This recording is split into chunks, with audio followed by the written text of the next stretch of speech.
so it's going to be a little bit different. But never mind that. We have our wonderful guest this week. We got Mollusk, LermyWermy, and we have the coach of the SPL Dragons Cabom here to join us. I have an interview with Lasbra a little bit later on to talk about how the Bolts are doing, especially after this great week that they've had, or weekend, I should say. But first, I think we should talk about the Valks versus the Titans. And, I guess this was a case of maybe just camp solo and win. I feel like Scary and Benji really popped off in this set. Is that what you guys are feeling about the Titans here? Looking pretty good, or, kind of just feeling sorry for the Valks? I guess I'll take it first. I think Titans are just starting to get a little bit better direction in terms of how they want to play the game. Was this the set that Scary got, 10 kills on Robin at one point, or was that a different one? He had 6 in game 1, and then game 2 he played Fenrir and had 2. He went 2, 3, and 11 in game 2. Yeah, I think the Titans are just starting to look a little bit more, I guess, intentional in the way they're playing, which is what you kind of expect going, a month into the split. They've been practicing, I think, since beginning of March, and Scary, it looks like he's getting more acclimated with the role. I'm kind of surprised it took them so long to put him on characters that I thought he'd be starting on. If you look back to Season 2 Scary, he was a Fenrir main. I think that's kind of a natural transition when you're just starting out in the jungle. Maybe Mollusk could add more to say about that himself. Yeah, no, I think initially he looked pretty rough in jungle. I would have put him as probably the weakest jungler to start off the season, but he's been picking it up. He's been finding himself in a rhythm. And I agree with you on the whole, putting him on junglers that he's comfortable on at the start of the season. I don't know the exact tips off the top of my head, but it's just not what you think of when you think Scary. But now Camazotz, Ravana, and the Fenrir, like you mentioned, he seems a lot more comfortable on those picks. Lermy, your thoughts?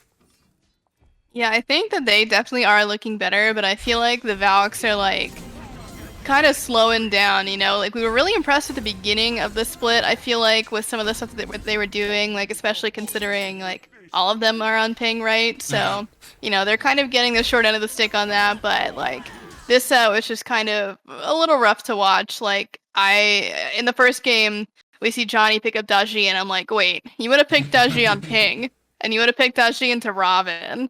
I'm not sure that you ever win that one-on-one. So, I think that, the bands were definitely focused a little bit at Johnny. We saw Nem Brat, and, he can't play Loki, obviously, so that's kind of just all of the easy gods kind of taken out, but, I'm not super impressed with the Valks drafting, at least in these past couple of sets, so I think that that's, one place that they can really look to find a lot of simple, clean improvement. I feel like if they go into their drafts with a little more intention behind what they're picking, then, maybe they look a little better just because they're not playing characters that fall over on ping. Sure. Yeah, the Daji was definitely a questionable pick for that set.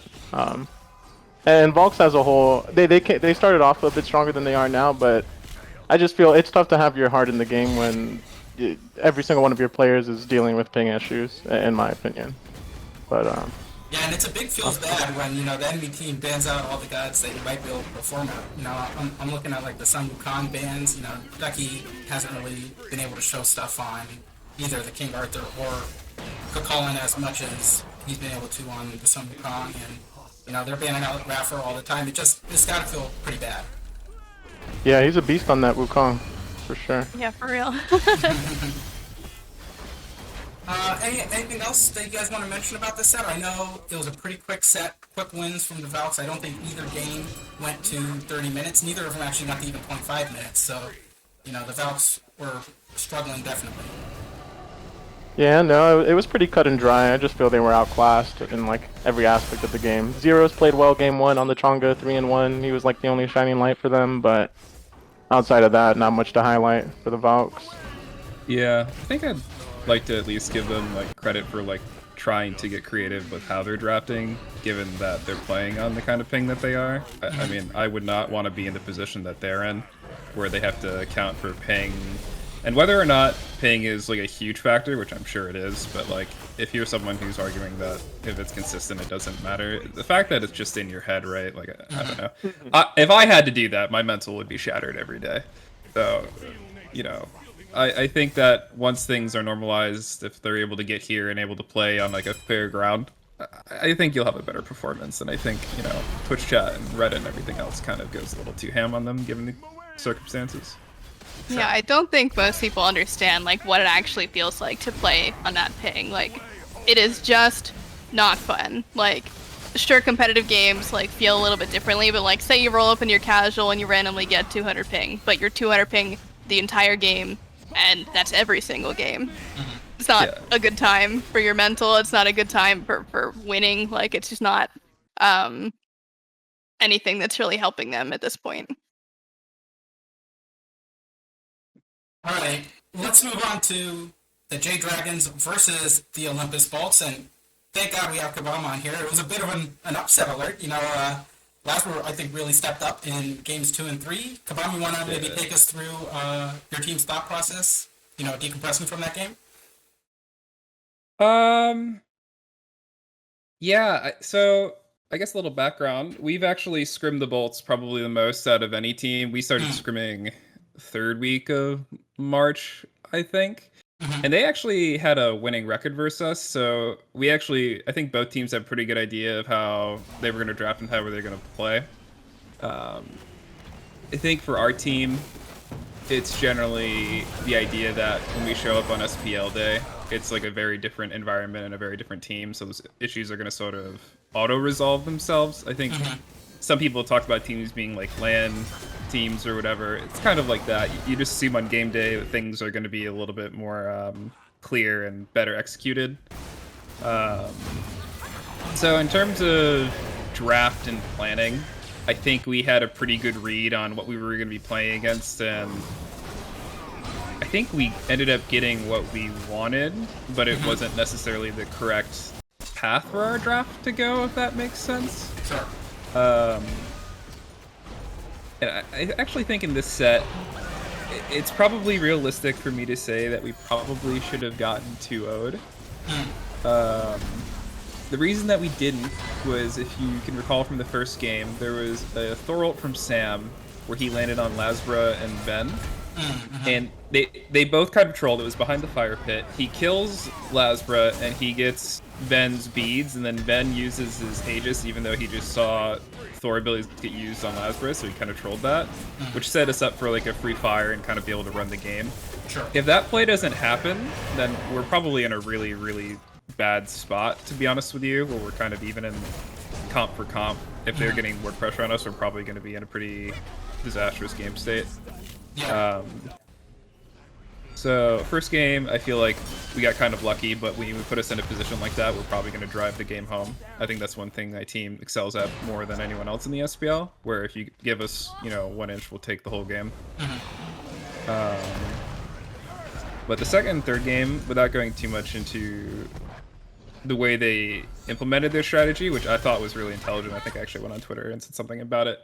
I don't want to like go too far into detail, and I'm going to let other people figure it out, but it was really, really smart. I actually really like the way they executed. I think they're the best team in the league, Bolts that is, at like executing their particular style of play. So it was really interesting to see them progress since last season to this season, in my opinion. Mollusk, Lermy, any initial thoughts on this set? You got it, Lermy.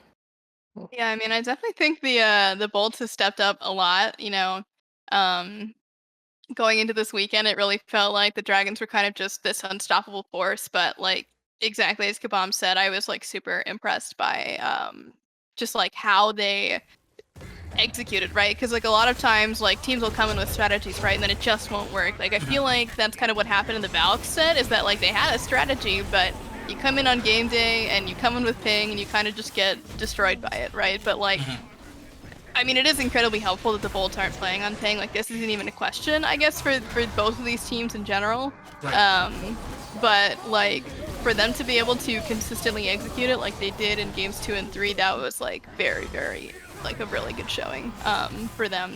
And they just like have been doing so much better than last year as well. Like I know last year people were like, oh, you know, is Lasbra gonna ever show up? Like he's kind of the make or break of this team. But like in this set, like he definitely showed up.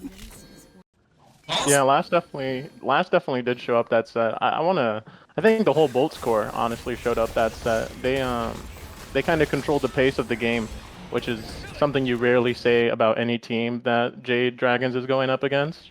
Usually it'll be like Jade controlling the pace of the game for the entirety of the game. Maybe late game they would lose a little bit of control, but Bolts kind of for game 2 and 3 they can. I didn't get a chance to see game 1, but for game 2 and 3 they were able to control a big portion of the game. And I think when another team's able to do that to Jade, it just kind of throws them off their game a little bit. That's not to say that they're this completely different team who can't win the game now, because they're all talented players and they can win at any game if you make a mistake. Right. But I just think everyone on Bolts played to their pace. Yeah, I remember seeing on Twitter that Final K was catching a bit of flack for the Nike pick. Cabom, can you maybe explain a little bit why Final K is liking Nike, or is he just something that he's comfortable with after getting a little bit banned out? Look at the bands. We had a conversation about it after. Generally, when we go into these picks and bans, we have an idea of draft order and the things that we're looking at. Alec was just kind of feeling the Nike that game. And one thing that, over, I think I've been coaching for like 5 years now. When somebody comes in and they say like, yo, I want to play that, it's better to just, give it to him. And he was confident it was going to be good. And I think to his credit, I think that Nike pick would have looked quite a bit stronger. If you recall, he came to the back harpy at level 3 that Lasbra was invading to try and pick him off. And that has a really big impact on the dynamic of the lane, because he lost, I think, like 3 or 4 creeps, maybe even a whole wave of XP, and they didn't get the kill. And then you just have a Guan Yu that can't be interrupted by the Nike with pressure and experience lead. So I actually think that lane probably could have looked a bit different if he didn't make that rotation to try. Maybe it was a Hail Mary play or whatever, but if they get that kill on Lasbra, I don't know what the game necessarily looks like either. So, looking at the gods he's up against game 3, Nike looks like a good pick. I mean, you're playing up against Merlin, it's really easy to dive him. yeah. Sobek, I guess, can pluck you and displace you, but that's not really big of an issue when you have your ult. I would like the Nike there, personally. Yeah, I think a lot of the times, if you're not picking, like, I think literally everyone's just gunning, like, Wukong, Arthur, and Kakalan in most of these drafts. So when, the keyboard masters get online and they see that it's not one of those 3, they just think it's immediately trolling or terrible. Yeah.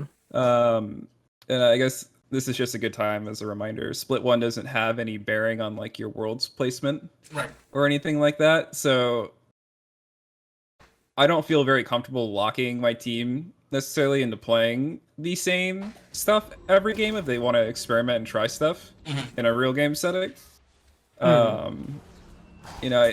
Losing a couple games is really not the end of the world. I think we actually put ourselves in a really good position in the previous weeks where we can afford to drop some games. Not that you want to, but it's not the end of the world, and I don't think anything that fans of our team or of any team should get hung up on when that's happening. So I would be remiss if I didn't mention the Twitter drama after the fact. The Venenu Tower Boy tweet.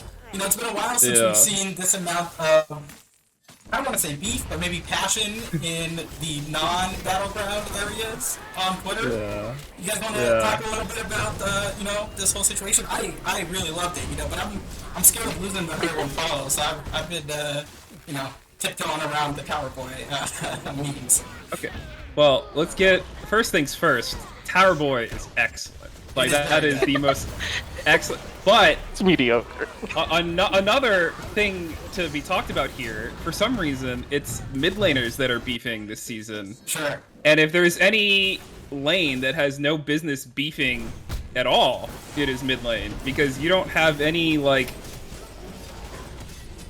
you don't decide how the game's going. Like if Whirlwind or any mid laner is under their tower, it is not up to them if they are under their tower. Like you play off your support and jungle. Yeah, like if your support and jungle aren't there, or they're dying, like Whirlwind, if any of them, is the one most likely to run in there and kill himself. Like he calls it, I guilty walked up and died there. It's like, yeah, I get it. If you're a mid laner, what are you going to do then? I don't know. Yeah. I just think mid laners of all of them shouldn't be beefing. It could be like the ADCs. I thought that Max and Zapman beefing was pretty funny. Yeah. I think that junglers beefing makes a lot of sense because they set the tempo of the game. I think solo laners, when they get solo kills, are hilarious, but mid laners, I don't get it, man. I don't get it.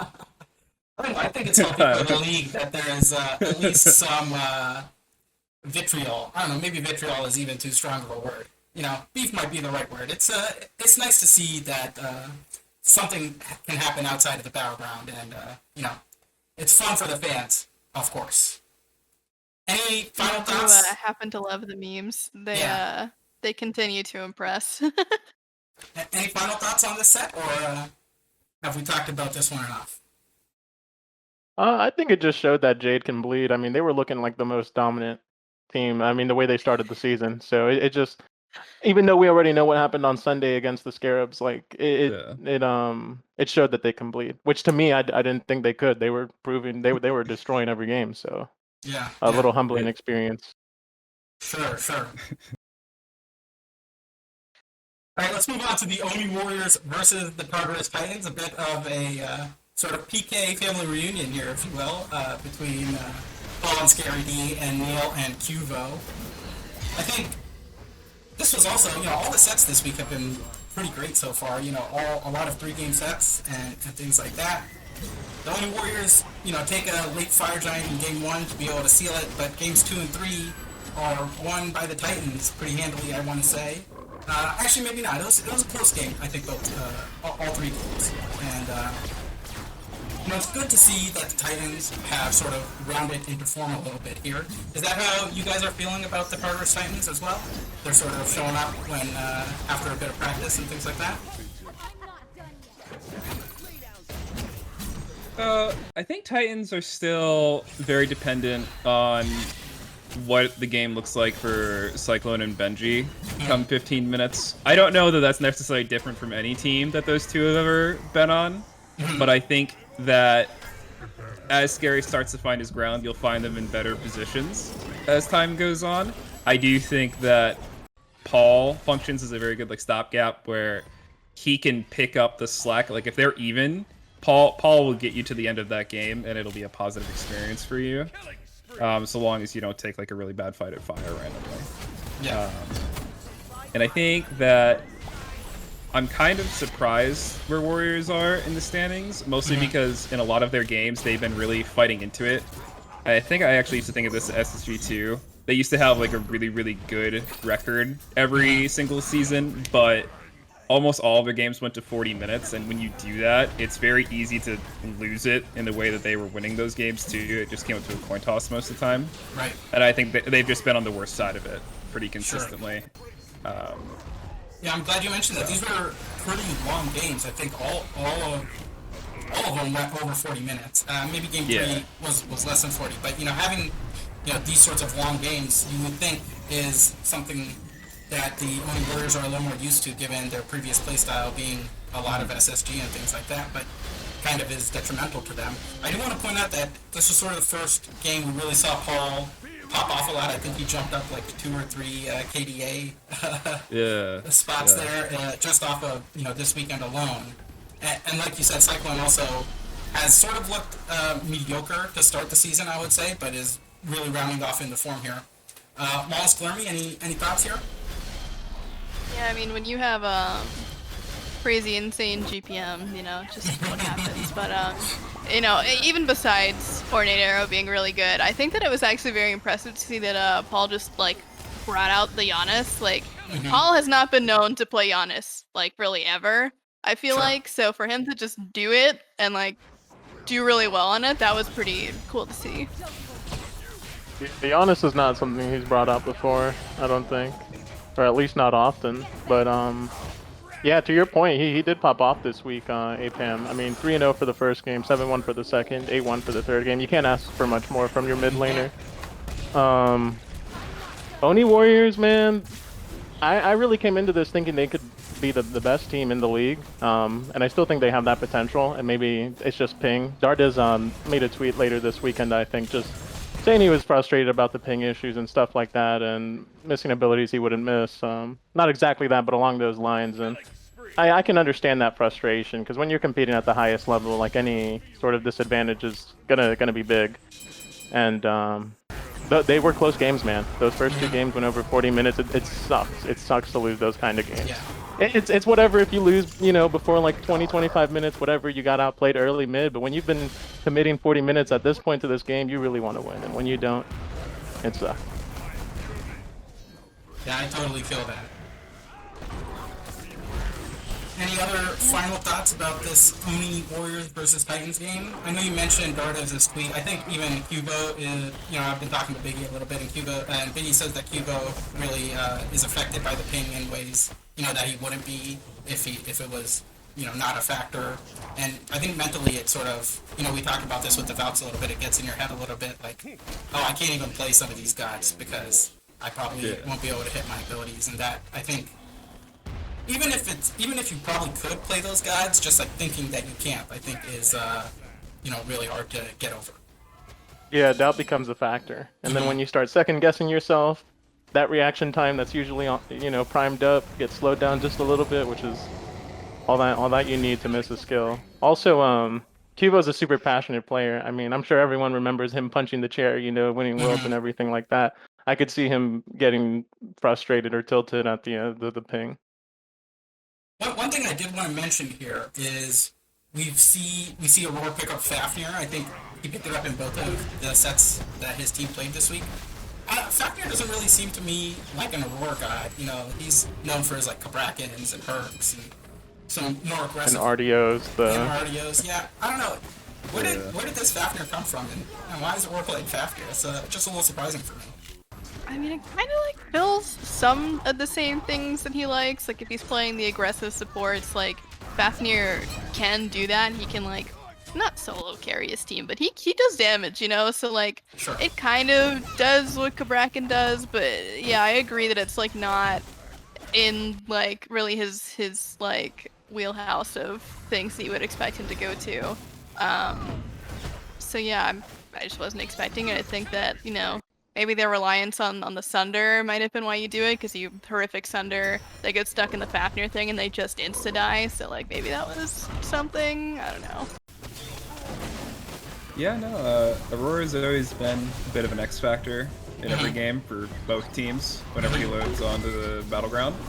I think that while his team is still trying to find his footing, it feels a little awkward for him to play the gods that he normally does, where he's kind of just like getting in your face and like setting up for his dive to do damage. If you look at the first couple weeks, they looked a little disjointed. So Fafnir is a safe pick that still can be really aggravating for the carry, the jungler, the mid to go against if he's able to get on top of them. But he can also play back, be safe, and he can set up kills on the support. I think it is just probably going in the direction of slowing it down just a little bit and let his team like get sorted and get comfortable. But Aurora's always been someone who can play all of these characters. It's just not like what has fit his team traditionally. So I think he's probably just adjusting to what will help his team succeed. And as they get more experience under their belt, they'll probably start to explore other playstyles again. Yeah, I mean, even last year, when Jake and Bobby were new to the league, like, there was a lot of talk about how, they would just play Fafnir because it was, like, a safe, simple thing to do. So, like, sometimes breaking it down to the thing that's safe and simple can really help when you're playing with, they've been practicing for a month or however long now, but even still, just, like, when you are in that position of, like, okay, the complex stuff isn't working, just playing something that is safe and that can be aggressive is just a really nice way to simplify things, make it a little bit less stressful, where like if you're playing Kabrakan and you just get stuck, you're dead. But like Fafnir has leap, transform, leap, you can at least have that little bit of extra safety. Yeah, You're never really dead. Sure, yeah. And probably the execution threshold is a little bit less on Fafnir than on something like Kabrakan or some of the more aggressive picks. Yeah, if you hit your hammer, you're sick at Fafnir. If you don't, you still buff people. So yeah, it's just that easy, I guess. I don't know. Sure. This week, I was able to interview the jungler for the Olympus Bolts, Lasbra, to talk about their great win against the Jade Dragons and how this team is doing in Season 8. Check it out. Hey guys, I'm here with Lasbra, the jungler for the Olympus Bolts, to talk a little bit about Rosterpocalyps in Season 8, and maybe look at his career on the whole as well. So that Rosterpocalyps video came out this past weekend, and of course I have to ask about the Laporte and the Zungle. Is this something that you were like really preparing for to become a reality? Yeah, I mean, I was kind of ready for it. Actually, it's pretty funny. I haven't watched the video myself. But I mean, obviously, I know like all the facts and whatnot because I was in between all of it. But yeah, communication-wise, and I think guard-wise would be like a bit hard to switch to support, but I was more than down to do it. I think it's a pretty good role, and I mean, you see how it is in this season. Like the supports gets to do a lot when it comes to running around the map, just as a jungler right now. Yeah. What about the Zungle? Do you think the Zungle would have been something to fear in the SPL? Not initially, but with the many hours that he plays and work ethic. I mean, he's been in the scene for a long time, right? And he has the skills to. I feel like when you've been playing Smite for that long, you can kind of make anything happen if you put in a lot of work. Then it's just about not getting burned out. Yeah. But switching role, and it's something he wanted to do for like a few seasons. I think it would have been okay. Maybe it would have been a rough start, right? Because it's 2 role swaps in one team. Yeah. But I would be in a team where I would have synergy, right, with the Barra in the lane and win in mid lane still. Sure. So I know Jake is now famous for saying, sometimes 100% isn't 100%. Can you talk about, that whole situation with Jake and maybe how you guys were feeling? Did you feel, obviously Jake has his right to sort of explore his options, but how has it been sort of getting him back into the team after, something like that? I feel like that can maybe rub people a little bit the wrong way. Well, initially in the start, it was like we talked as a team, like, I don't know if it was 1 day, 2 days after Worlds. I feel like it was like 1 day after Worlds, like literally Monday evening we were talking, or maybe Sunday even. So obviously it's like, it's fast that you make such important decisions to your career that, okay, we just sticking together. Which can be fine because I do think there's a lot of values of teams sticking together. I mean, just synergy and all that, right? You get to know each other and play together. So you have a lot of valuable, what do you call that, treats from there.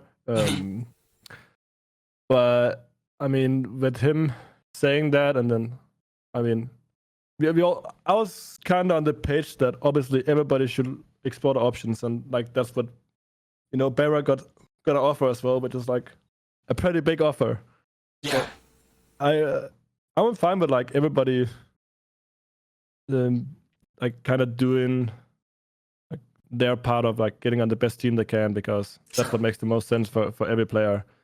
But then we like kind of like we decided to stick together, and then we ended up not sticking like together, and then we got into kind of, I don't know if we got into a position where we decided we stick together again, and then we kind of split up for a little bit.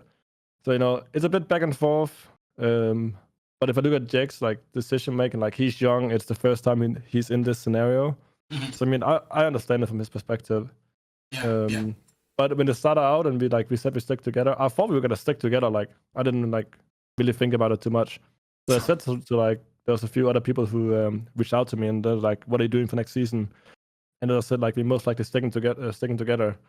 But then when I think back, maybe that shouldn't have been like the wording. But again, I literally thought we were like gonna stick together from the conversations we had. Yeah. I want to talk a little bit about integrating Haddix. I mean, this is sort of the one change that has happened, and I imagine it was been a little bit easier than other people coming in just because of the friendship that Haddix and Jake have. How has it been, putting Haddix in the solo lane? Has that been an easy transition for you? Yeah, he is down to earth. He has really good mechanics, so he ends up winning lane a lot. He has strong opinions, which sometimes can be a bit hard to. I don't know how to word that. It can be hard to work with someone who has strong opinions, but for the most part, I agree to like his opinions. So it's not really that like that much of. I don't know if it's the word of a problem, but no, if you're not on the same page and somebody has this opinion and I have this opinion, then we can get on the same page. But I don't feel like we are in that scenario, so that's good. Yeah, yeah. Moving on a little bit more to Season 8, you guys are sort of looking like one of the top teams now, especially after beating the Dragons. I mean, I would say you, the Kings, the Dragons, and the Leviathans are very strongly in that top 4. Is that Yeah. how you guys feel about it too? And is that basically where you want to be? Yeah, I think. I mean, I feel like everybody want to be number 1, right? Mhm. It's always good to be number 1, but going into this year, I'm more than happy that being at top 4, and hopefully by the end of this phase, we are at least top 3, Yeah. maybe a top 2. But yeah, I mean, feeling pretty good about it. Yeah, it must have felt also pretty good beating the Dragons this past weekend. Yeah. You know, I think a lot of people maybe felt like they were unbeatable, but you guys showed that there are some cracks in their armor. Can you talk a little bit about the team morale, especially after that win, or like leading up to that game as well? Well, I think the day before that, we probably had the worst scrims we had kind of in Season 8. Mm. Not the like it's just a lot of stuff just didn't go well that day. There's like individual mistakes, but also mistakes when it came like to team play, which is gonna happen sometimes. And like just having bad scrims doesn't really define anything, because in the long run it doesn't really matter if you're losing or winning scrims, as long as you know what you can improve on. Right, right. But yeah, going into the set, we felt pretty good. We had a somewhat good idea what we wanted to draft and what they were gonna draft, so that definitely helped us. And then winning, that was obviously I don't know what you would call that, but obviously there's like a proof of we can kind of like every team can kind of beat every team. Is kind of how I look at it right now. Sure. Like, especially in the top 4, it's like we lost to Leviathans, but I'm not thinking, okay, we cannot beat Leviathans now, or we lost to Kings, we cannot beat them. Like I literally think, like you saw with Scarabs as well, right? Nobody thought they could beat not Kings, Jade Dragons, but they played exceptionally well. And if they bring that into other teams, and they have like the picks and bans that they had into that team, and the gameplay, the league is looking very competitive at that point. Yeah, it is looking very competitive. Do you feel that the Dragons maybe have lost a little bit of their luster? They're not looking quite as in sync all the time. There seems to be, I don't know. Is that something that you expect to see from more teams, where they might look good one week and then not look great the next week? Or do you think that teams are going to try to be more consistent? Well, that all comes down to, the practice you can get. If there's been like a lot of people have been given like the COVID shot, so maybe they've been like feeling sick for like almost a week or whatever. But overall, I think, consistency comes by playing together for a long time, right? They have a new mid laner, and then also it comes down to the meta. Like, I don't know, but like for example, let's say Sam, like he plays like hyper carry jungle, full damage, and if you look at Twig, he's like playing like sit-up guards kinda, and then there's layers. He likes the Erlang, Sit, and all that stuff. So it kind of comes down to the meta a lot of times, I think. And then of course synergy and the draft with the team and all that. But that's something that just comes with time, honestly. Yeah. Speaking of practice a little bit, I've been hearing from some of these coaches and things like that you guys are. I know you said you had a bad set of scrims before beating the Jade Dragons, but other than that, I think a lot of coaches have ranked you as one of the harder teams to beat in scrims. Can you talk about converting your scrims into like SPL things and how that process works for you guys? Well, I don't really know how to put like words on it. It's a bit hard, but scrimming is always going to be different playing on game day. There's nerfs, there's like way more on the line. But I think if everybody just like goes into each set feeling somewhat confident, having a good idea what they want to do against whatever team you're playing against, it usually goes fine. But if we get into a game and we might not have like what you can consider like a good draft, or we have too little pressure, let's just make an example against Kings this Sunday. We had like triple magical around mid lane, and then they just built Hardward and Runic Shield, and then we kind of just lost all momentum, and we couldn't really seem to pick it up again. So it all comes down to like, I don't like using the word confidence, because I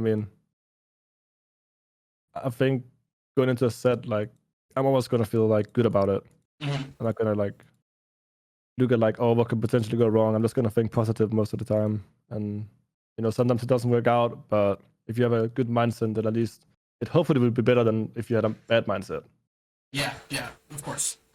I Yeah. want to talk a little bit about sort of your expectations as a team. Do you think that the season is sort of not successful if you don't at least, make semifinals again or even make finals? Is that sort of the end goal? I mean, obviously winning worlds is the goal, but, I imagine that if you make finals, you probably are still feeling pretty good about yourself, right? If I look at it last year, like Verity, he's performed the Worlds a lot of times. Vin and Barra both have won it. But like Jake is a rookie, and it's his first time at Worlds, and same with me. Mhm. Like I'm not a rookie, but it was the first time I played at Worlds. Yeah. So reaching a third, fourth place, what is that? Semifinals? Mhm. I feel like that's pretty good. Yeah.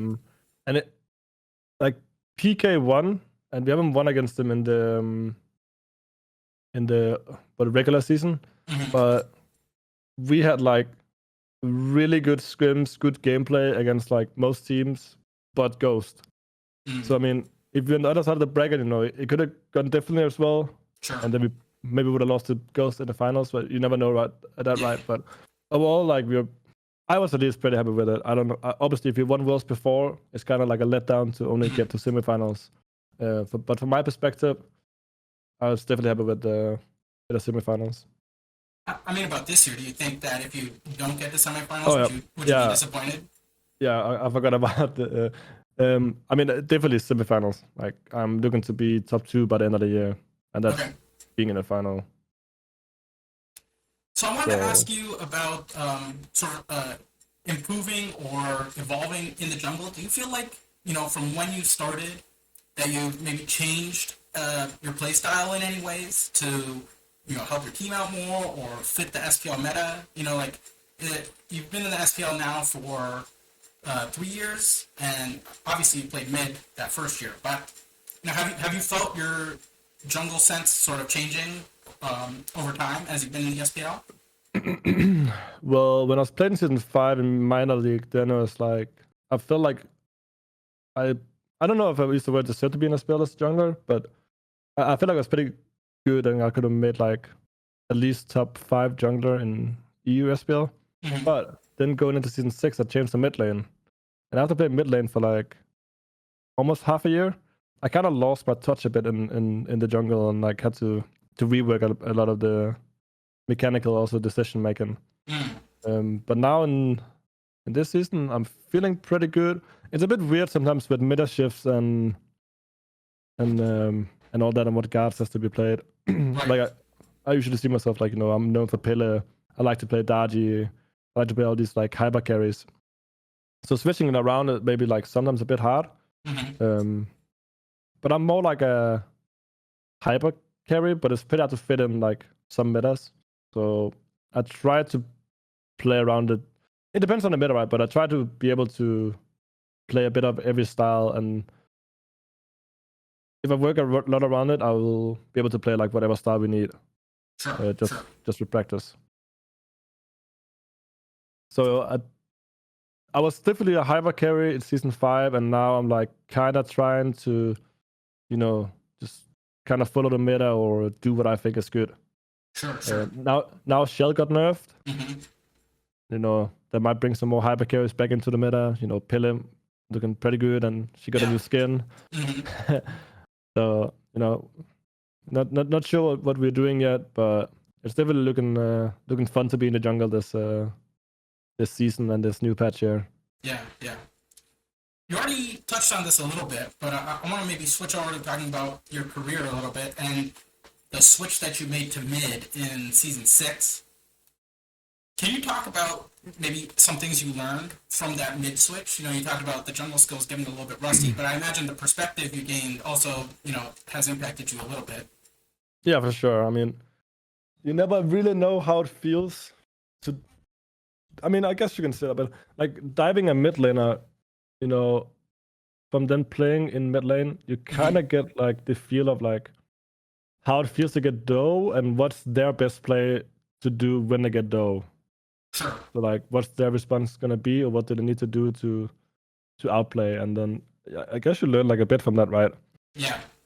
And overall, like I think, like not to be the best. That's not how I want to word it, but to be like the best, at least when it comes to understanding like ranked. Then I feel like you have to have a good understanding of like all the roles.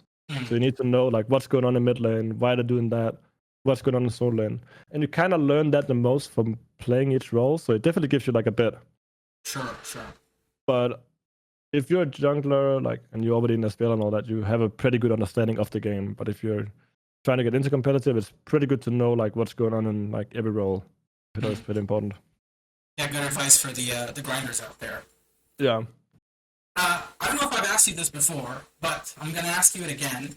Have you, now that you've been in SPL a little bit, can you talk a little bit about maybe some rivals that you might have now, or mentors that have helped you get to where you are in the SPL? Well, growing up, Trix and Fred were my childhood friends. So they're kind of like both the reason why I got into competitive, and we always played like various different games together. They started getting into Smite a bit before me, and then slowly I transitioned into Smite instead of playing League and Counter-Strike and all that. So I guess you can say like they're rooting for me and they help me out. So like Fred, Trix, both like amazing friends and mentors, both of them. And it's always been an inspiration, right? Because we both play jungle as Fred it is. Yeah. Rivals, honestly, I'm not really sure. I don't really think too much about that. But yeah, I don't know who. Like, I don't know if somebody think they're a rival with me, but I don't really like have any in particular that I think of. Yeah, maybe we can make some rivalries this season, right? Yeah. It is the Smite Beef League now, right? Yeah, it's crazy out there. I'm not the best at all that like stuff when it comes to, getting called out or calling people out. I'm not like, it sucks losing, and I'm sure that it sucks losing even more if you're like getting quote unquote bullied by the team you just lost to. Sure. Like, but I mean, if somebody talks shit, I'm good at like taking it, so like I don't mind it. But I'm not really. I don't know if it's like me as a person or what, but I just don't really like talking shit too much. It's like sometimes fun to follow, but but like win and hurry. Yeah. That's a bit like fun, but it also got like I don't know like how to explain it, but they also dragged it out a bit to some extent. Sure. They kept like calling each other out. I think it's fine that, I think BMT said something to Ven after we lost to them.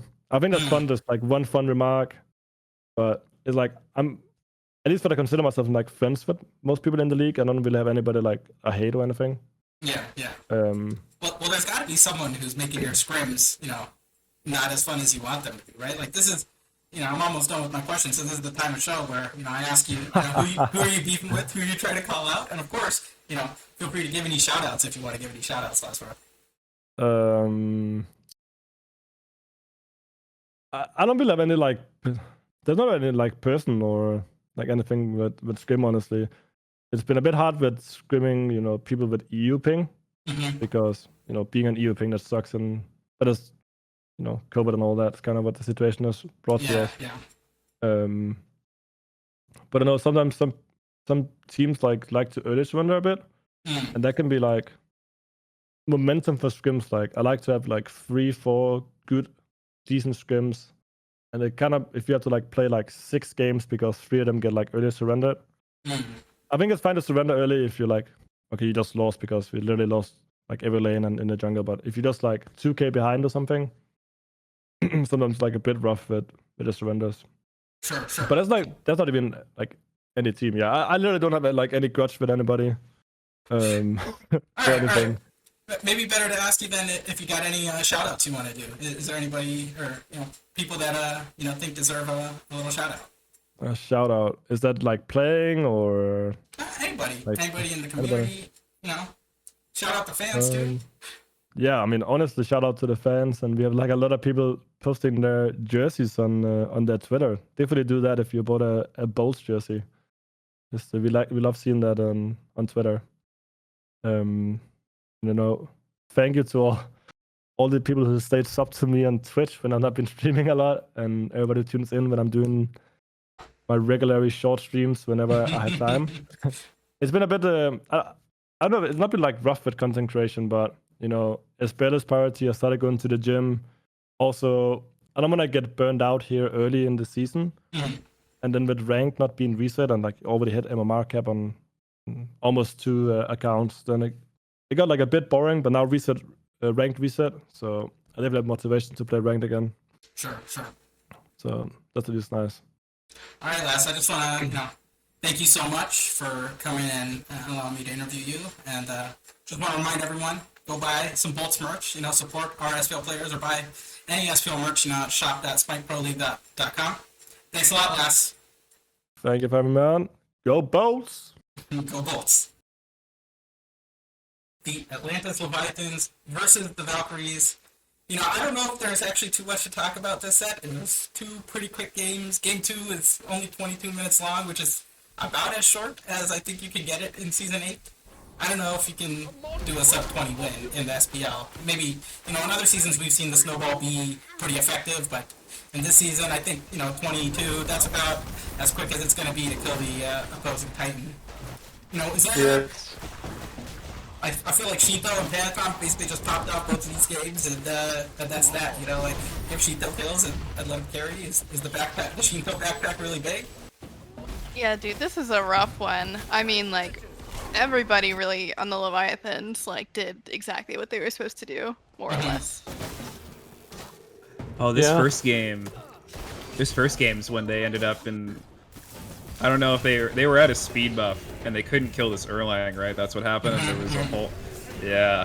This was a game of just unfortunate events. I actually thought, if you're looking...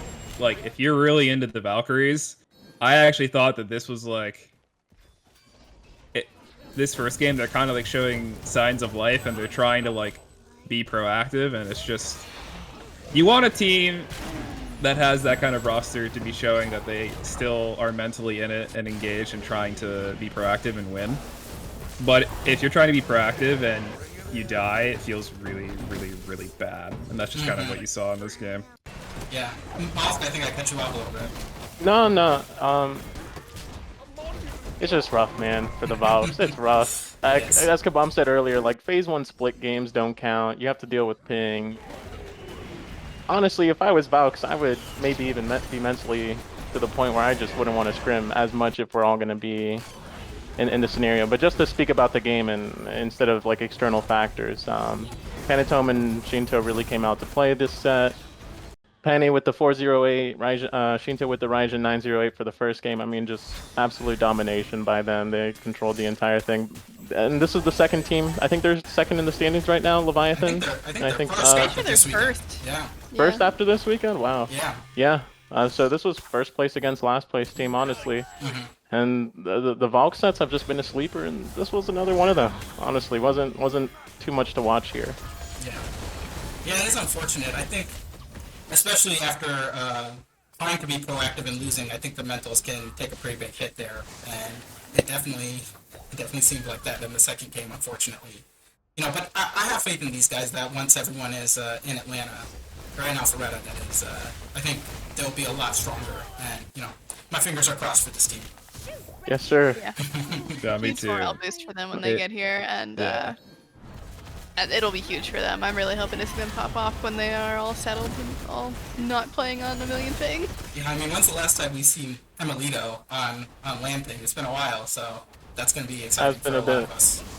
And ML did play pretty decently this set. I mean, he was on the Jing way, so it's tough to die on Jing, but he was not the reason they lost either of those games. So in the future, he could still be a shining light for Valks. And let's not forget that like the first week, second week, when Valks were able to get Loki and some other picks, they showed to be pretty competitive. But now teams are banning Wukong, Loki's auto banned. It's just rough for them. Yeah. Any other things to talk about this set? It seemed pretty cut and dry. Leviathans are dope, man. That's what I got. Yeah, they're pretty dope. Alright, let's move on to the next set of the week, which was the Bolts versus the King. The Bolts coming off a big win against the Dragons. they sort of run into, I guess, another surging team here, the Camelot Kings. Big man things, doing big man things, like we always like to say, and you know, he's the backpack for big man things is also looking pretty good. You know, we mentioned Shinto, but I think big man has really stepped up his game, even playing on the ping. I think he's looked phenomenal this early on in this split. Yeah, it's just genetics and big man on ping, right? There's no one else in that team? Yep. Okay. Yeah, no, honestly, I've been super impressed by, I guess those two specifically, right? So, like, Twig has had his time and things like that, but, like, really the mid 3v3 is where this roster shines the most. And honestly, I thought this set was going to be a little bit closer, but both the games finished within 20 seconds of each other, so, like, you know, it's pretty cut and dry with that. I felt like game 1 Bolts had 4 kills, game 2 Bolts had 3 kills, so, like, while it wasn't a complete and utter blowout, it certainly felt like that, like, especially after coming off of such a huge high from the Bolts perspective. Like, you just beat the Jade Dragons, and now you're getting pummeled into the ground by the Kings. Like, that feels kind of bad, man. Maybe a bit of hubris from the Bolts. Yeah, I don't know, maybe be. it's a little karma there for Ben, who knows? Well, sorry. Yeah, it's just so interesting. This was gonna be my set of the week: Camelot Kings versus the Bolts, and then in 28 minutes, they're just get 2-0'd. I didn't expect that to happen at all, especially as Lermy said, coming off that high, if you will, of beating Jade Dragons. I mean, I know if I beat Jade Dragons, my confidence and my team's confidence would be through the roof. But then first game, 4 kills to 16 deaths. That one hurts. And yeah, Kings definitely popped off both games. MVP of that set for me. And their core is just so good. I mean, Genetics and Twig, those are both 2 very communicative roamers, and they're facilitating the game great for them. Cabom, your thoughts? So I think earlier I said Bolts are very good at like executing their game plan. And I think if you're going to really break it down, they're very good at executing what their draft is supposed to do. But if you compare that to the Kings, I think the Kings are probably the best team in terms of how they play the map. I really enjoy watching the Kings the most, I think, out of any team. And I think the first sign they showed of that was in the set versus us, where they tried to backdoor our Titan. It would have been so cool for them if it worked. It sucks it didn't. I think if they were a little less scared of doing it, they would have probably just ended the game instantly. But I think that they're very good at showing up and doing the objectives, getting there before you, having the comps to just do them before you get there. I think they also play around the objectives really well, where if you try to contest them, it's really, really dangerous for you. And I think they're also a team similar in the same idea of Leviathans, where like they're not going to just give you anything necessarily. And I think that so if you play passively versus the Kings, it's pretty scary. And I think that the Bolts did play to kind of punish rather than to proactively go at them for the most part, which was a little strange since they drafted the Athena. I expected a lot of good things from Lasbra. I think that is a character that makes a lot of sense for him, and I think he probably is actually very excellent at that character.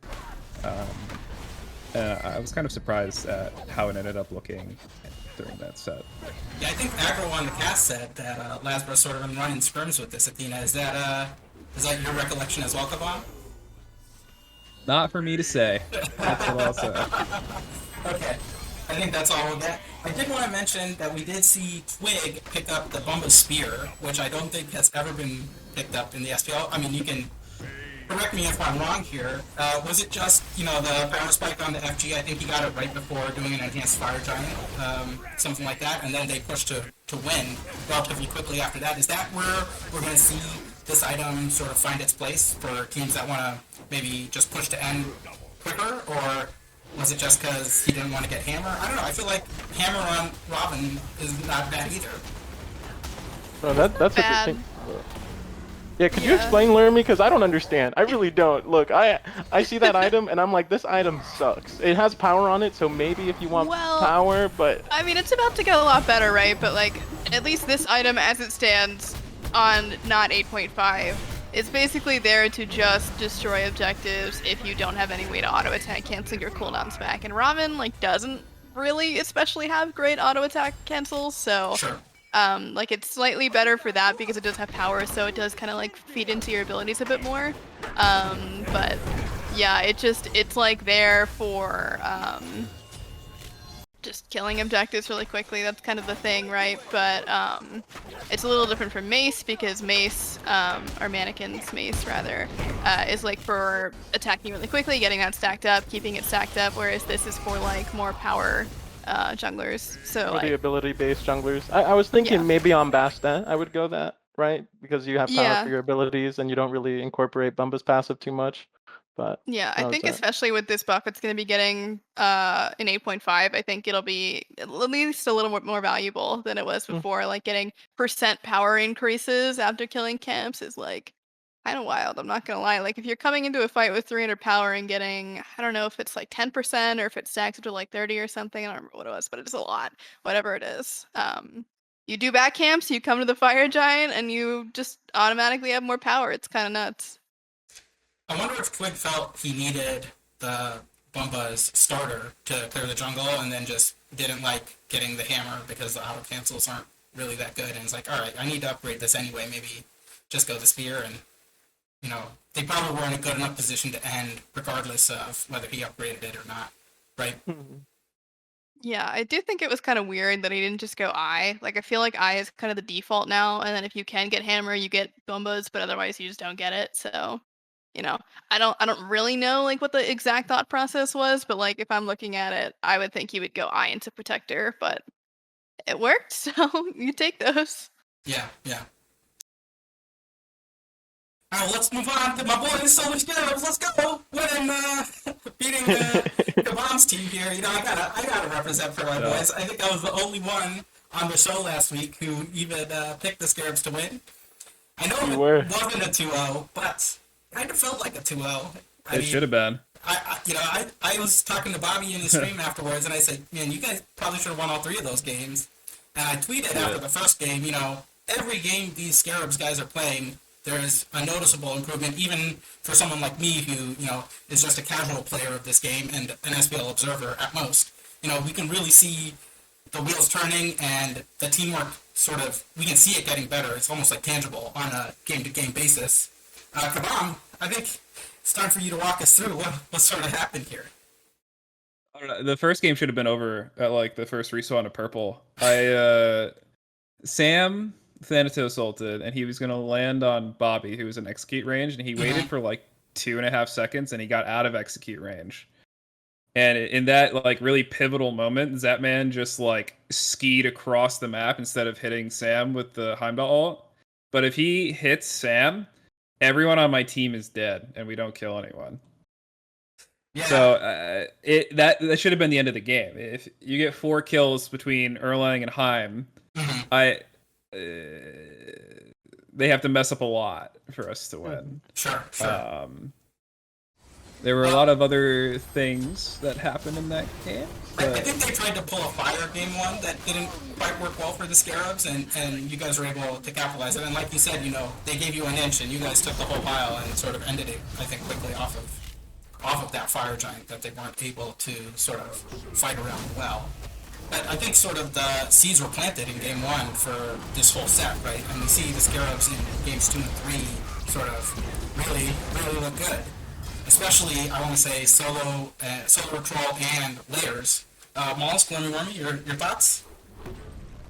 Yeah, dude, when Layers gets going, he looks absolutely insane. Like, if he gets 2 or 3 kills in the early game, he will be able to, you know, cash those in at the bank, get all the items and gold that he needs, whatever he wants, really. It's just like his, like, when he is able to be as aggressive as he wants, like, Layers just looks insane, right? You know, he just got to play characters that once they get off to that start, they kind of just are insane. Like the set of the Tsukiyomi in 2 and 3 looked really good, and followed up by really strong frontliners, you know? Not a whole lot to say other than that, you know, kind of just carried. Sure. Scarabs took away some comfort picks for Dragons in that game 3. They made sure to get the King Arthur away from Fine. the Giannis ban for Hurry, which teams have finally started to banning out. I think they realized you can't let Hurry have Giannis. But yeah, Layers for me was the MVP for that set. I mean, SOT had a great set as well for Scarabs, but this actually made me so happy to see. I was harping on the Scarabs pretty hard at I think the first episode when we were doing the rundown. I did not have any faith in this team, but for them to take this set, it just makes the league a lot more enjoyable for me to watch because now there's not two teams that I feel like are unwatchable. Valk still I have to agree. prove to me that you know that their games are going to be entertaining. But Scarabs coming up in here and taking on the most dominant team that we've seen in a long time in Jade Dragons, despite them coming off the loss to Bolts. It's just great for the league. I think it just makes it so much more competitive. Yeah. For Dragon side of things, Panda Cat played well. I feel game one he really brought the W for them, and then I don't know what else happened. Yeah, Scarabs you want to talk about the Artemis a little bit? Apparently, Kabom's got it. Nasha follows up really well with Artemis, man. I guess that's just the play, right? Yeah, I guess. So that second game, if you actually go back and watch it, there were like 4 or 5 plays in the first 5 minutes that we went for. Layers should have died after he tried to gank Duo. He should have just evaporated. That would have ruined his game. There was a gank on Solo that should have gone well, which would have ruined that lane for him. But we just we flubbed up a lot of execution stuff in the early game, and then we did not have a very good Gold Fury fight. And then did not have a good Gold Fury fight is one way of saying we lost the game at Gold Fury.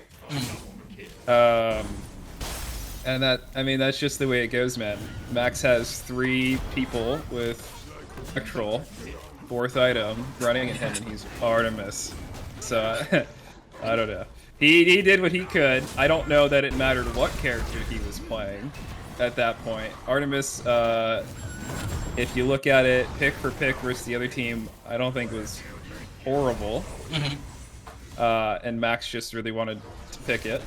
And if there's anyone in the entire league that I'm going to let pick Artemis that I'm working with, it is going to be Max 100 out of 100 times. Sure. And if we were loading into this set again on a different week and he still wanted to pick it, I'd say yes again. I just think that our execution this whole weekend was pretty off from most of the team. Not to take away from the other teams. I think they really stepped up and played really well. I think we actually got away with murder in quite a few of our sets for the past 3 weeks. So it was a little shocking to me to think that people thought we were unbeatable. Well, I think that's why people thought you were unbeatable, because you were able to get away with murder. Yeah, maybe. Really affecting you guys. But I actually, these two, no one likes losing, I'll preface with that. But I'm happy to have lost these 2 sets, because I think if we had continued down the trend of we can do whatever we want on the map and we can do whatever we want in draft because we just win, I think that would have been really, really bad for us in the long run. So if there's any time for it to happen, I'm glad it's now. Yeah. And I think that we'll be able to make some good improvements going into this next week. Sure. I did want to bring up in game 3, it seemed like you guys were really trying to attack inbound, I want to say. Maybe attack is not even the right word. You guys are just dumping lots of abilities into him. It seemed very reminiscent of some older Smite strategies of, kill the pink or cage the croc sorts of things. But kind of was a little too much to invest in a support. Do you feel like you sort of need to have some in-game adjustments either during the set or within a game to maybe change those things up? So, I think that's probably not correct. I think this is probably, if you look across the history of Mike and Panda Cat and their whole career together, this might be one of the only sets they've ever had where they've gotten kills in duo lane and haven't won the game start. And that Jing 10 makes a lot of sense to punish, because if you hit 5 early on him and he doesn't go beads, which Bobby didn't, then he's another free kill again. And anytime you chain him, you should be dead.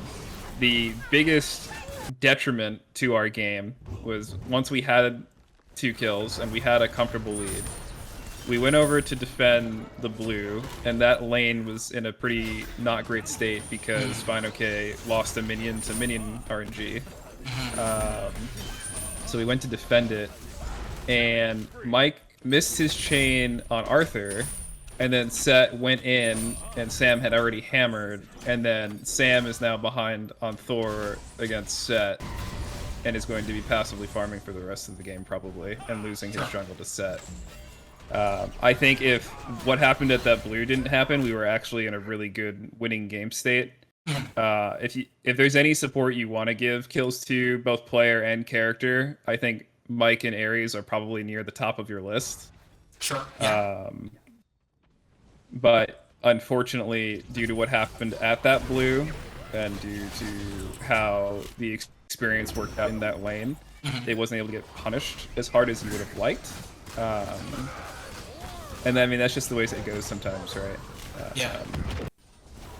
Sometimes you just get bugged. Yeah, and I mean, I'm comfortable with that, man. I like those guys, so. Do you feel like this will be maybe a bit of a motivating factor this weekend, especially, you know, dropping 2 sets? Is this gonna maybe kick the boys in the butt a little bit to spend some more time in scrims, or maybe even out of scrims just thinking about the game? I think it forces everyone on the team to look at things a bit more critically. I think we actually really isolated what went wrong and how to fix it. Big thing I've always been a proponent of is that the things that happen in the early game can cause everything else to get very out of control. And that's generally true in Smite, because snowballing is a very effective way to play the game, because it completely dismantles the enemy team. So finding out the root of why that was happening and how to prevent it is something that we focused on a lot. We focused on a couple of things that we could change in our draft to make it a lot easier to prevent that. And we also did a couple of assessments over some itemization and some other things that were maybe causing us to be late to things, or you know, that kind of stuff. But yeah, the losses are very critical to growth, because these were all things that we had started pointing out since before, because we went into week 1 with, I think we were maybe not even winning a third of our scrims, and then we got off. We had just lost 6 straight games against Leviathans before our first set. We were raging. We left and we came back, and Mike we all just kind of wrote a whole bunch of stuff, and then we just did it in SPL the next day, and it worked. None of us expected, like, we don't go in expecting to lose, but I don't know if we ever expected 2-0s across the board for a few weeks. So you just needed some more losses to actually fix the stuff that you iterated on to begin with. And I think it was good for us, to be honest. So I think Frost has been talking, and his main concern about this team is that they would keep winning and not have the impetus for self-reflection. And I think this is sort of proving him wrong. And I think Frost, as a Jade Dragons fanboy, is going to be pretty happy that now they have to, the team has to sort of look at themselves and figure out what is going wrong and how they can fix it and things like that. Yeah. I did sort of want to talk a little bit about, we talk about often how the Jade Dragons front line makes all this space for Panda Cat and Whirlwind, and it kind of seems like they had a little frontline diff in this set. Is that sort of your feeling as well, Lermy and Mollusk? Or? Yeah, I mean, it was a little bit of that, I would say. I think Bobby played exceptionally well this set. Like, he really stepped it up, just overall. But yeah, I mean, I think it's hard to say, right? Because both side frontliners, whatever you want to call them, like, they all 4 of them are very strong players, right? But I do think that it was just the Scarabs that played better that day, and it really was a huge step up for them to see them play at that level. So I mean, everyone was shocked at the outcome, right? But when you see them playing like that, that's just how it's gonna turn out. Yeah, it's hard to say hard diff and then have Mike in that sentence and putting hard diff for the other support. But I think Layers just really showed up and controlled the pace a lot better than Sam did. And usually that's something that Sam does amazingly, and he just did it all right. And Layers was the one to show up and be great that day. And I think that completely changes how Jade plays as a team too. Because if they're not able to ride off that aggression and control that Sam has, and if Mike is maybe a little bit behind as well, it is tough for them to do that. But maybe a teeny tiny diff. TV tell you this. You know, as we've seen the Jade Dragons sort of drop a couple sets this past weekend and see some of these teams beat them, do you think that sort of the league skill gaps have contracted over these past couple weeks? Like, is there more parity in the league now than maybe we thought at the beginning of the year? I think it's really hard to say, you know, because like maybe a third of the league isn't playing to their full potential at this point. Sure. So it's not like the easiest thing to be like, yeah, this person just hasn't been playing well, so therefore they suck. Like there are a lot of other factors to, you know, the absolute maximum potential that they could have. But if we are talking average, like if someone just shows up on a random day for a random game, you know, I do think that the competition is like a lot closer than it has been, I guess, at this point in time in years past, right? Because we've seen a lot of teams dominate. Like last year, Sanguine just kind of did it to them. But this year, I do feel like everything is a lot closer than you know, it has been before. I think the top four got a lot closer. With Bolts losing to Kings, but with also Bolts beating Dragons, I think that top four got for me it was like Jade here, and then you have the top three kind of here. But now it's like a little bit compressed for me. And Scarabs showing that they can compete with the top weeks means that I actually want to tune into their games now in the weekend. Kabam, your thoughts? I think you probably have maybe the best insight on this question. I mean, I was always of the opinion that it was a lot closer than people were making it out to be. The games that we were winning, like I think that we won them well, but it wasn't like we were blowing them out. Similarly, like I think the fact that we split sets with both the teams that beat us means that even though, again, not taking anything away from the other teams, I think they played fantastically, but we did have like a very off week, I'd say.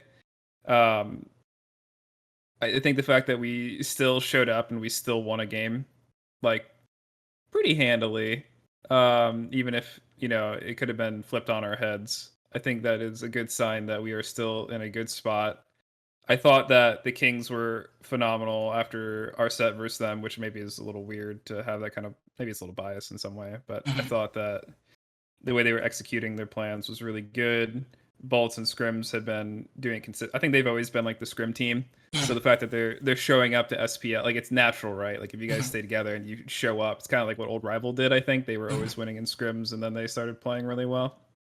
And the Leviathans, I think, are, as long as that team, if there's like three of them on a team together, I think they will always be top three in the league as far as like that's concerned. As lands and stuff like that, I don't know. Maybe they'll fix it somewhere along the way. They've only been there for a year, so I don't think it's that weird that they struggled. Which three are you referring to? Their core? Any three of them. I think if any three of the people on that team are together, then they will probably have a good regular season consistently.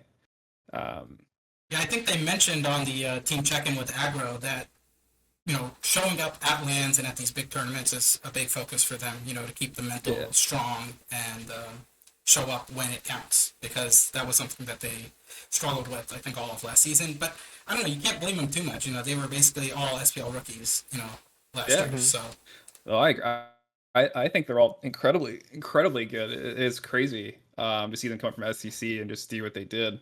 And even like you kind of expect that if they're having a good performance, you can be like, well, they're new. People aren't necessarily familiar with what they play and how they play. So it's not a complete mystery how they do well, but they've consistently kept doing it for over a year. So I think it was just jitters, because it feels like it matters a lot more when you get to the lands, when you get to the World Championship. Like there is like a bit of weight to it that there isn't there for SPL. Because I think after you, maybe Mollusk, because it was the same thing for me. I think after like 4 or 5 SPL games, it was just like waking up to play another ranked game or something, except people were going to talk to each other instead of just die. Yeah. So it feels different, and I don't think it's the whole team necessarily experiencing nerves, but it only takes one. Yeah. So if everyone can get on the same page and play even to like 80% of the level they're capable of, they'll have a good land showing, I think. So I also want to say I have a bit of insight because I competed against them in SEC for a bit. They continuously improve, so it's not like they get to a place and they stagnate. I mean, when they were SEC, they were not good. They were like bottom half for a bit, but they kept slowly improving. And them starting off last year so strong, and even though they didn't end on the greatest note, I have no doubt in my mind they're going to keep improving. Yeah. Also, I think for them, last year, them being that their first year in America, and they like their first language being Spanish, it's a bit more of a culture shock. Um, coming into America, especially during a pandemic and everything like that, and just being surrounded by all that weirdness. I know our European players go through that as well, but I think it's a little bit more with the language barrier and some other stuff. Sure. Maybe we want to start a general discussion before we jump into the picks here, because we're already sort of talking about the league in general. And there's been a lot of talk about Smite Friendship League and things like that, and I have made my thoughts on this pretty well known, that I think that's a pretty stupid thing to say. I don't think it's a friendship league, for that matter. I mean, look at what happened to Zaf. Right? Like, and like Benji said, like, if it was a friendship league, him and Cloud would be running it down, and obviously that is not happening. So what are your thoughts on, maybe the fans feeling like that it's all about who you know and not how well you play? Maybe earlier on, it was a bit more quote unquote, like, and I'm talking maybe season 0, season 1, season 2, whereas like you could get these connections with these players, but Smite is just like any other business, any other esport, anything. If you network, you can get a little bit further there. So I don't think it's fair to call it the Smite Friendship League. It's networking. People do that in any business. You don't get on a team if you're not able to compete at that level. Maybe you're able to get on because they know you personally, and that's the whole thing behind Smite Friendship League, but it's just called networking, and I don't understand why now it's this horrible thing. I think it's just all kind of a front. I think people just kind of want relegations back more than anything. But even then, it's like Cooper has not been shy about saying that they're probably going to do relegations. Bring him back next year. Yeah. So. And I don't think you can blame Cooper for waiting until season 9 either, considering what is happening with COVID and players are not even in Atlanta yet. We're not doing things in studio yet. I think Cooper is right to sort of wait it out until things are good. Sorry for cutting you off there, Lemmy. Yeah, no, I mean, I totally agree. I think it's like we're still in a very weird time, like just as a world, So it's just like not an easy thing to do, like with all these people just like demanding change like overnight or saying, this has been going on for years. I feel like that's so overblown. And just like drama for drama's sake, we had like a whole lot of beef and then everyone's just like coming out and spilling all their Smite opinions. I understand like where the frustration is coming from, but at the same time, like Mollusk said, it's just something you have to do if you want to be at the highest caliber. Not only can you play well, but you have to be a good teammate. You have to be able to market yourself. Like there's so many things beyond just playing the game that will put you in a good position to be, someone that people want on your team. It's a lot more than just playing the game. Cabom, your insider perspective here? I mean, I feel like any statement, because I've been involved in SPL since season 2, so everyone's gonna probably think there's some bias there, but maybe it's the demographic for Smite or something. I don't know, but everyone seems to think that they're like an anime protagonist or something, and they think that they can just be like this super crazy player, and because they're not in the league, it's like, I don't know, some injustice or something. Having one good set at any level of play, speaking as someone who had their one good set and that's why they got their shot, is not indicative of anything. You don't get to just have a spot. You need to be a tolerable human being. You need to have a lot more going on in terms of how you interact with your team and how you communicate information. The way the game is played when 5 people are talking to each other and actually care about winning the game is very different. Like, just because you have super sick MMR capped on 5 counts, every role, super master, god tier player, that guy might actually load in to like an SEC level game and just get pub stomped, right? Like, not every single person is going to be, I don't know, a Bastion or something, right? That's the guy that we all think of when we think of this guy that just gets to play because he's sick or a cyclone or something. Like Those are rare. The people that you are fanboying over and want in the league, they'll probably get their shot if they keep playing, man. The league's still going. It'll probably keep going strong for a while. Just do your work. I played for years before there was even a pro league to get my shot, man. Like, same with Mollusk, man. You just got to do it. Yeah, time to grind. Don't whine. You'll get your shot, and don't be an absolute expletive in ranked that makes no one want to be around you, man. Sure. It just be tolerable, and people will talk to you and give you your shot. I don't know. I think we've seen a lot of teams either break up or form because the main thing that all these people say is team environment. You know, like, I think getting along with your teammates, I think even for the players that realize that that's an important thing, they actually don't realize how important that is in this game. Especially because, like you said, you know, when 5 people are all playing together, it just is a totally different game than ranked. Or even, you know, SEC or SOC or any of the other lower levels of play. Sorry for cutting you off there, Mollusk. No, you're fine. I just wanted to make a quick note. Scream, for example, a great jungler, has a ton of experience, a great resume, whatever, so be it. You would think off the bat, you know, why isn't he on the Scarabs instead of Layers, so and so? And you hear about the drama and stuff. He had a team with Nika and stuff, so it's not like he suddenly fell off a cliff and can't play. Zap wanted to take an opportunity with a new player.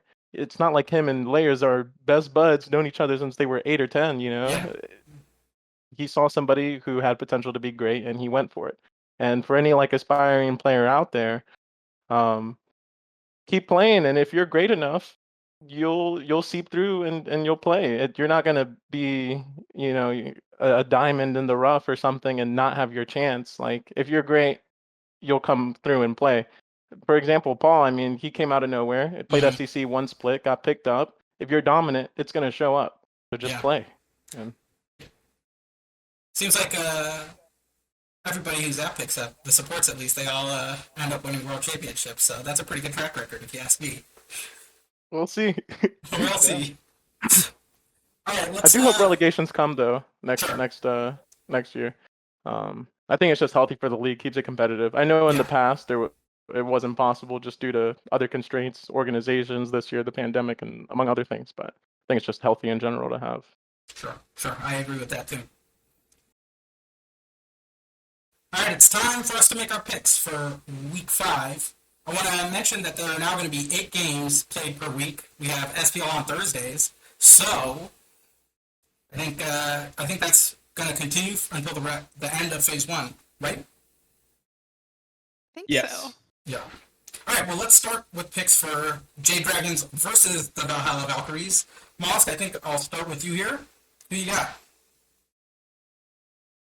I think Valkyries are going to lose 2-0. Not much to say about it. I just don't think they're mentally checked in right now. Sure. That's it for me. Lermy? Yeah, I mean, similar reasoning here. I do think the Dragons go up here 2-0. And, you know, both these teams kind of had a rough week last week, but I think that just overall, you know, they're going to get a little ping dift. They're going to get a little mental dift.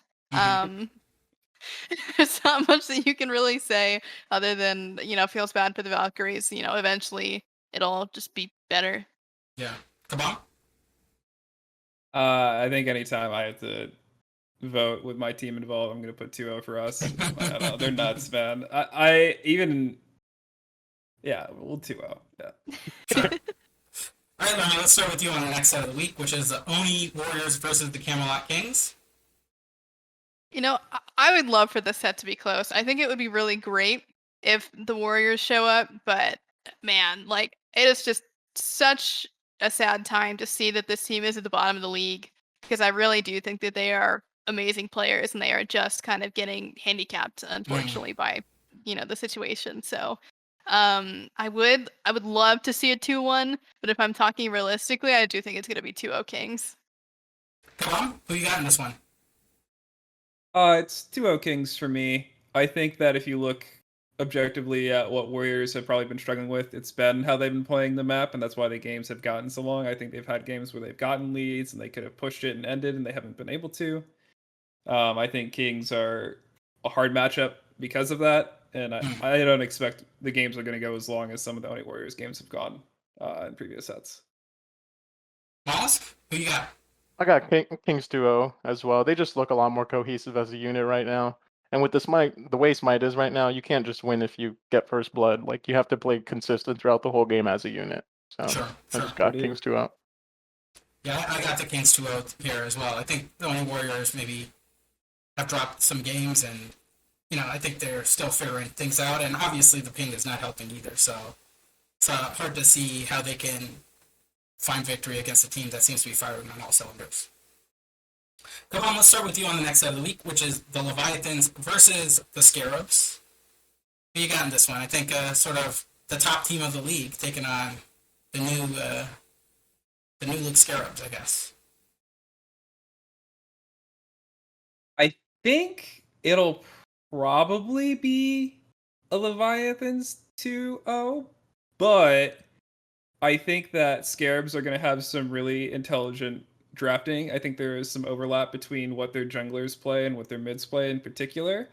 So if they can manipulate the draft to work out in their favor, I think they have a good shot. I don't think it's like the crazy number you're going to see that's like 96 Leviathans, 4% Scarabs. Sure. I'd probably put it like 60 Leviathans, 40 Scarabs. If Lair shows up the way he did against us, I think that tips further in Scarab's favor, but I think Bobby also has to have a similar performance. And I don't know that I've seen that level of consistency from him yet, but if he does it in this set, I think he's good to go for the rest of this phase and potentially for the rest of the season. So if Bobby is sick, good for them. You gonna make a prediction? You say Leviathans 2-0? Leviathans 2-0, I think. Okay. It could be very interesting. Mollusk, how about you? I think you're gonna actually watch this set, right? Oh, yeah. No, in the past, I would have said Leviathans 2-0 instantly. And right now, I'm still going to say Leviathans 2-0. But I, like Apam said, I do think it's going to be a bit more competitive this time around. I don't think it's going to be 20-minute stomps. I think you're going to have some good games this set. Definitely watch this one. See if they can compete or if that was just a one-off against Dragons. Lermy, who you got in this one? I think, my brain is saying Leviathans 2-0, but my heart says Leviathans 2-1. And, I think that the Scarabs have proven that they could take a game off the Leviathans. Will they? I'm not sure, but, I want to give them my faith that they can do it, I don't think anyone really expects them to win this set, just like nobody expected them to win against the Dragons, but at the same time, anything's possible. We saw Layers pop off, we saw Bobby do well, Sot do well. If they show up again, they could take a game, they could take the set, but I think that my brain will only allow so much credit, so I'm gonna say 2-1 for the Leviathans. All right, I think that moves us on to the next set of the week, which is the Tartarus Titans versus the Camelot Kings. I think we're back with you, Mollusk, here. Who you got in this one? What was your prediction, man? Oh, Come you already know on. my prediction, man. 2-0 2-0, baby. Square. Yeah, 2-0 for my Bug Boys, okay? You're right. All right. The matchup? It's Tartarus Titans versus Camelot Kings. Wow, yeah, that's going to be a good one. Titans showing that they can play a bit better as of last week. But Kings still, like you said earlier, firing on all cylinders. Kings 2-1. Kings 2-1 for this one for me. Definitely watch the big man Tings and Paul matchup there. They both dominated last week. Let's see which one comes out on top. Yeah, that's a good head-to-head. Lermy, who you got in this one? I think the matchup is just kind of really skewed in the Kings' favor. If they just play this early game super cleanly, and if I feel like if Scary makes a mistake, period, then they just kind of insta lose off of whatever pressure that they lose from whatever mistake that they make. So I do think that the Titans have been looking better, and they've been getting so much closer to what people have been hoping that they will be. But at the same time, it's still kind of like sketchy. They haven't done the proving that I need them to do for them to really be a contender in this match. So I'm going to say 2-0 Kings. Cabom? I'm gonna go 2-1 Titans. I think there's a lot of reasons why I said that Kings are gonna beat whoever was in the last that we talked about. Warriors The only would Warriors, be a good yeah. would be a good reason why they're gonna maybe do well against Titans. But I think that the team's playing a bit more intelligently, and I think they're not drafting Ao Kwong for Scary like they did previously in this set, which I think is a big diff maker for me. Sure. That, and I think Paul has shown that he's expanded his God pool to be able to play some other things. So I think that makes drafting against them a little weirder. It doesn't surprise me if Kings win 2-0 or 2-1, but the Titans are my boys, and I think they've shown enough improvement for me to think that they can win it. All right. I think I actually got the Titans winning this one, too. I think it's going to be 2-1, but I don't know. I really think it could go either way. It's like a 50-50, so, it's going to be a good match to watch. All right, Lermy, let's continue with you on the next set, which is the Bolts versus the Leviathans. I think this is also another great match for this weekend, a top 4 matchup. Who you got in this? God, this is such a tough one, right? I think this might be the toughest one of the week, other than maybe a little bit later. But I think the Leviathans definitely have the advantage here. I mean, they are coming off like phenomenal performances over this past weekend, so I think that they definitely have the morale advantage here. They might even have like the skill advantage just in general. But honestly, I'm really looking at Panatom here. I'm thinking like if Panatom pops off, this is an easy 2-0. If they get Shinto rolling, it's going to be done before they know it. But, maybe we see Lasbra show up as well. To me, this matchup is a battle of the junglers. But if I'm having to make a prediction here, I think I'm going to say 2-0 Leviathans. Cabom, how about you? Probably 2-1 Leviathans for me. I think Bolts are really finding their stride, and they're going to have a better performance than they did against Leviathans last time. But I think if I'm looking player for player, I would expect Leviathans to come out of this, especially since it's regular season. I just give them like plus 10% off of that alone. It's a weird state to be in, but I think Bolts are going to put up a really good fight. Sure. All right, Mollusk, you got on this one. Leviathans 2-0 for me. Bolts stumbled really hard against Kings last week, so that really doesn't give me a lot of confidence for them against a team like Leviathans that I think plays nearly just as clean as Kings does when it comes to playing the map and stuff. So yeah, 2-0. Man, you guys all picked the Leviathans. I think me going against the grain has really been working out for me, so I'm picking the Bolts. 2-0? Yeah, why not? 2-0 Bolts. Let's go. The dream. All right, come on. Let's start with you on this set. The Jade Dragons versus the Oni Warriors. I imagine it's going to be a 2-0 for the Dragons from you? Correct. Every day of the week. All right, Mollusk, why don't you pick up where Cabom left off there? Yeah, I think Dragons are going to take this set 2-0. I would have been inclined to say 2-1 last week, and the reason why is, because maybe they were getting a little lazy, whatever. But I think as of last week, this is kind of the kick in the ass they need to really get into gear, and they respect those players, right? It's not like playing against Scarabs. You see like some of these names, it's like I don't really have to play this game, But against Oni Warriors, you got Dardas, Nika. I mean, all these players on it. They're gonna play to their full potential, in my opinion. So 2-0 Dragons. Lermy?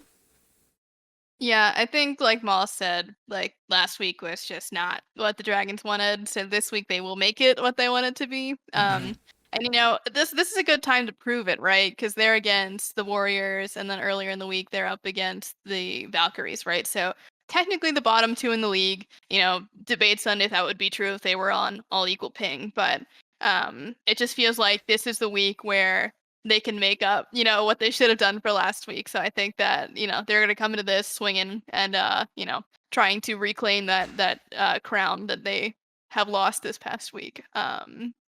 So I do think 2-0 for them. Yeah, it feels like there's quite a bit of frustration from the European players, or the ones who are in Europe on the Warriors, and I don't think that frustration is really going to go away in 1 week. So I also have the Dragons taking this. I'll give them a set. I'll give them a game. So let's say Dragons 2-1. All right, Mollusk, I think we're back at you here for Scarabs versus the Valks. I think the Scarabs took this first matchup, but they've also beat the Dragons recently. Yeah, I don't think there's anything too much to say here. Who you got in this one? Yeah, Um, eh, Valks could take a game off, but more than that would be a stretch. This is a good time to see if they have some different picks in the bag that maybe they can start winning games with. They showed that they can win with the Wukong. They showed that they can win with the Loki, but those are getting. I mean, Loki's banned, but Wukong and some other stuff is getting Loki will be consistently back taken for away from this them. one though, so. Oh, okay. Loki's back on this one. All right, so that gives me a little more confidence that maybe they could get 2 games. But I still think Loki's gonna get banned against them, as well with Wukong. So this is a good chance for Valks to show if they have a little bit more in the bag. I'm still gonna give this to Scarabs 2-1. Let me who you got in this one. I'm kind of in a similar boat, but I do think this will be 2 Scarabs, just because, you know, the Valaks have kind of been very stagnant with how they've been playing, right? They've been doing kind of their same thing. Sometimes they make good, you know, they often make neutral or not great plays, but like, again, they kind of just have the inherent disadvantage with having every single person on ping. They have like a rookie in their jungler who really is just like the person that needs to be controlling the map. And so, you know, both of the junglers in this matchup are rookies, but one has been like really hitting his stride, whereas the other has kind of been, you know, put down time and time again, which is just, you know, how it is sometimes. Sure. So, you know, in general, I think that, you know, would these teams be at completely even levels, it might be different, but right now I do think it is 2-0 Scarabs. Come on, round us out here. Yeah, 2 Scarabs for me. I'm thinking about it more with the way the shell changes. I think it's going to be only beneficial to layers, and then there's also ping diff. But I also think that Scarabs have something to prove, and they also showed last week that they can kind of own at my expense, of course. So I'd really prefer that they do it to someone else now. So yeah, guys, feel free to just do it to them.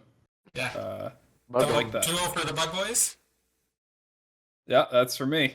All right. Well, you know, I'm wearing the merch. I'm representing. Solar Scarabs 2-0 for me. We know what you're repping. All right, let's get on to the last set of the week. I think Lermy, you can start us off here with the Titans versus the Bolts. Man, a lot of great sets this weekend. Yeah, I'd said before how Leviathans versus Bolts was one of the sets that I thought was going to be close, but I think that this one probably will be the closest of the week. And funnily enough, it ends as the last set on Sunday, so you love to see that. But when it comes down to it, I feel like these two are very close, but Bolts have shown, you know, the advantage. And I think that this set will be very, very dependent on how both of these teams' earlier sets go in the week. So, you know, if Bolts show up against Leviathans, it's going to be good for the Bolts. If the Titans show up against the Kings, you know, maybe they'll be a little bit better. So, in my eyes, it's really hard to say right now what exactly will happen. But if I had to take a stab, just, you know, not even considering morale, not even considering any of that, it's probably going to be 2-1 Bolts. Cabom, who you got in this set? Titans versus Bolts. Titans versus Bolts. So, I mean, yeah, I'm going to say 2-1 Titans. Bolts are obviously nuts. I think they're sick. They pounded us pretty good last week. I just love the Titans, man. I want to believe that they're finding it. I want to believe that their win streak is starting, and then when they get to us, they're going to lose.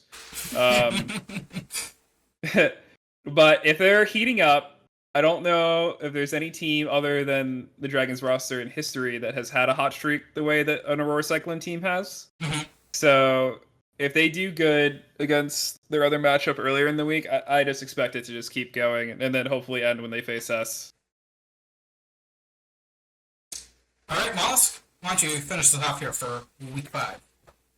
Got you. I got Titans 2-0 here. I think the strong point for Bolts is their duo lane, and you're going against probably the second or third greatest duo lane of all time in Aurora and Cyclone. And I think they're just going to be able to stop that strength that Bolts usually has, which is through their duo lane. Sure. And yeah, it might be a bit of a stretch to say the 2-0, but I'm going to lock it in. Final answer 2-0. Yeah, man, this is a lot of very close sets this week. I don't know who to pick. This one also It's seems going to like be a a great week. Yeah, it seems like a 50-50 on this Titans Bolts one as well. I think I'll pick the Bolts. I don't know. Let's say Bolts 2-1. All right. I think that's all the picks for week 5. All right, that's pretty good. Let's do an outro. Thanks for watching the SPL Rundown this week. If you want to catch past episodes or extended cuts, be sure to check out the Apam Productions YouTube channel. Also, catch us next week on Smite Game. Since there's SPL on Thursdays, we're going to be airing SPL Rundown before SEC on Thursdays now at 9 in the morning Eastern. So be on the lookout for that every Thursday until the end of Phase 1. And then when Phase 2 starts, of course, we will be back at our normal time slot until they start playing SPL matches on Thursday again. If you have any ideas for future guests, feel free to DM me on Twitter at Apam2 or at Apam Productions. Lastly, I'd like to give a big thanks to all my guests here, and I want to give them a chance to shout out their socials. Mollusk, why don't you start us off here? Sure. You can find me on Twitch at twitch.tv/ggmollusk. I stream Monday through Friday, about 4 hours a day. And you can follow me on Twitter at the same @ I think twitter.com/ggmollusk. Lermy? You can follow me at LermyWermy on Twitter. I do tournaments, shitpost, all the good stuff. And then I occasionally stream on Twitch at twitch.tv/LermyWermy with 2 Y's at the end. Don't forget the extra Y. Why don't you shout out? Yeah, thanks for having me, Pam. I don't really stream anymore, but you can follow me on Twitter. It's at Cabom91, I believe. I don't really post anything of value, but you can see pictures of my dog, and sometimes I'll tell you when my game's starting. But other than that, there's not much of me to go around. Sorry. All right. Thanks a lot for joining us, guys, and thank you all for watching. We'll see you guys next week.